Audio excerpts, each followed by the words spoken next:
The furor surrounding the Prime Minister's purchase of a luxury beach house continues. If Anthony Albanese thought this would be a 24-hour story, he was mistaken. He's been accused of poor political judgment after purchasing this $4.3 million home on the New South Wales Central Coast. When asked about whether he had thought about how struggling Australians would view the purchase, this was his response. I also know what it's like to struggle.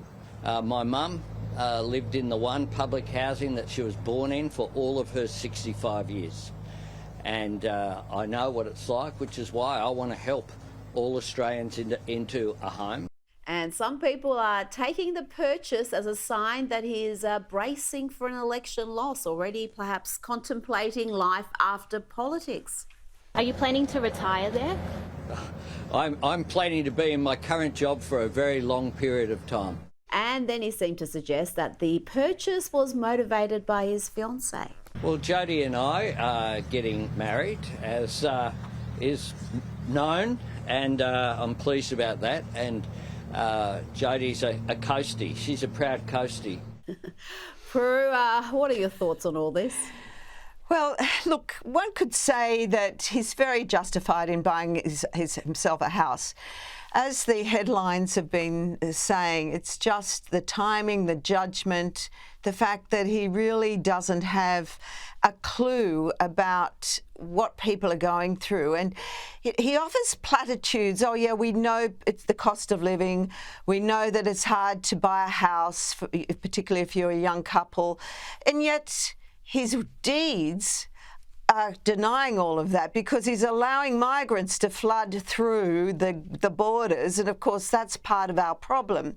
And then we also have the fact that Labor has always been the party of envy, political envy, and they've done a great job of actually, I believe, failing aspirational Australians, tradies who've worked hard, small mum and dads, and of course self-funded retirees who are really at the thin end of the wedge and being penalised for the fact that they've worked hard. And here he is saying he's worked hard, and no one can deny that, it's a crappy job 24/7, but he's got so many perks and he does earn a good living. But to me, it just doesn't fit with the narrative that the Labor Party seems to want to propose. And of course, you have the Greens, 14 of them have 3 or more properties. So, they're all just hypocrites.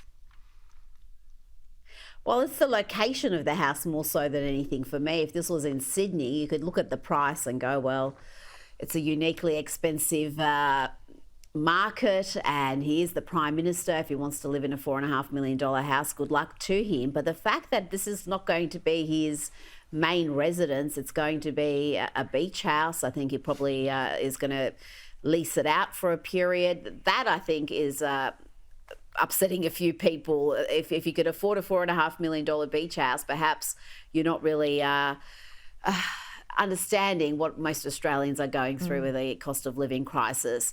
Now, let's look at this report released by Australian Seniors. It sheds more light on the housing crisis facing young Australians in particular.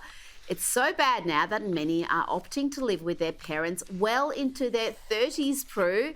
And this report showed that 80% of Australian parents don't actually want their children to move back home. And 1 in 3 are giving their children an early inheritance or providing some sort of financial support to help them either buy a house or just for a bond so they can rent a place.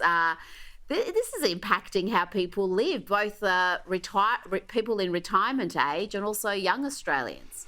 Well, this is the thing, and what I guess the Albanese government doesn't understand, that it's impacting people in really amazing ways that really are going to cost them for the rest of their lives, whether it be dipping into their savings that they've really worked hard to build.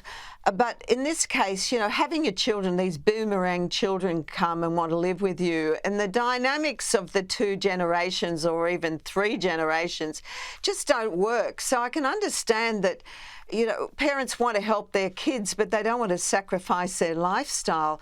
I think it's a good idea if they can afford it to try and help them now, because if the kids were likely to inherit their savings and some sort of good inheritance that's going to allow them to buy a house in the future, if they can do it now, well and good. But I don't blame them for being tough on it. But what do? You don't want to see your children on the streets, and that's what a lot of them are facing.